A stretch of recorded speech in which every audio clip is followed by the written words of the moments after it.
Hi friends, welcome back. Bharat ने दिखाया अपना दम, 3 घंटे में मीटिंग रद्द। अब आकर दिखाओ। देखते हैं वीडियो शुरू करते हैं। वीडियो शुरू करने से पहले अगर आप चैनल पर नए हो और आपने अभी तक सब्सक्राइब नहीं किया तो जल्दी से पहले सब्सक्राइब के बटन और बेल आइकन को क्लिक कर लो ताकि आपको हमारे सारे न्यू वीडियोस के नोटिफिकेशन मिल जाए जैसे हम अपलोड करें। अगर आपको वीडियो पसंद आता है प्लीज लाइक एंड शेयर। चलिए शुरू करते हैं। मेरे तो अभी तक वो जो पार्लियामेंट में है वही दिमाग में घूम रहा है। चलो शुरू करते हैं। चीन की औकात नापने में भारत भी अब कोई कसर नहीं छोड़ रहा।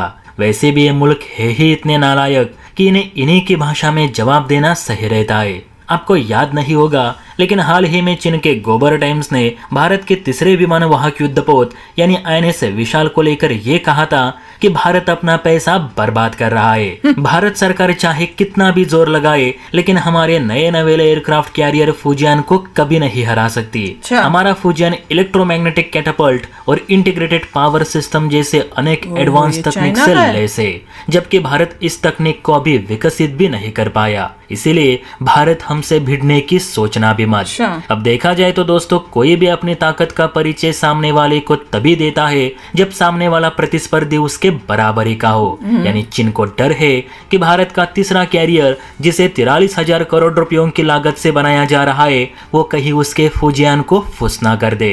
इसलिए विशाल के बनने से पहले ही चीन ने अपना रोना धोना शुरू कर दिया है।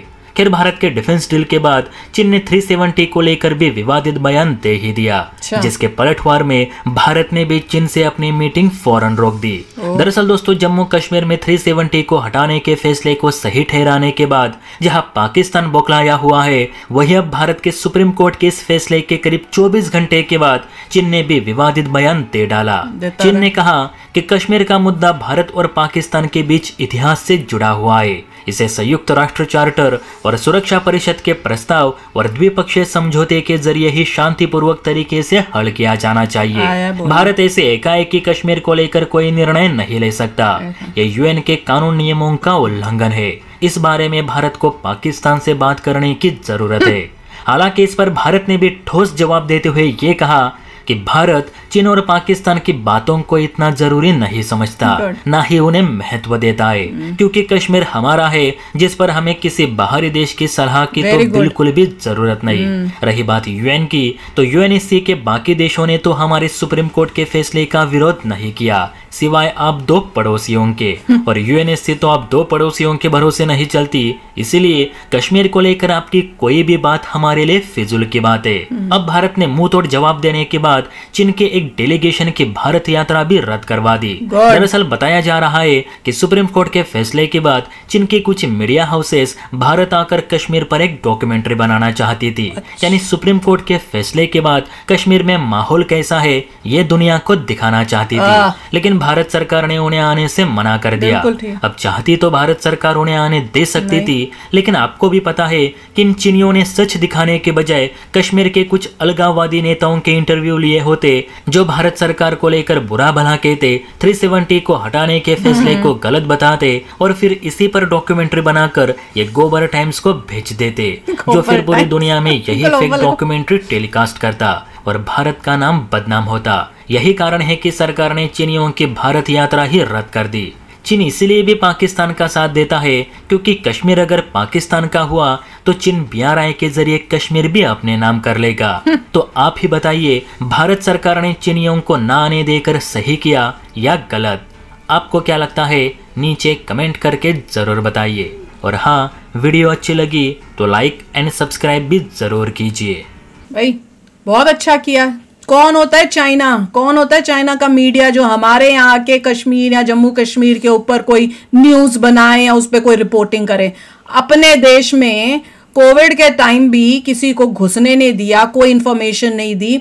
उनको बोलो पहले हमारा मीडिया आएगा। जो अभी तुम्हारे वहां पे वो जो प्रॉब्लम चल रही है ना, नहीं वो कौन सी अभी चल रही है कि लोग बेहोश होके गिर रहे हैं, बच्चों को सांस नहीं आ रहा, निमोनिया टाइप की, पहले हम उसके लिए रिपोर्टिंग करने आ रहे हैं।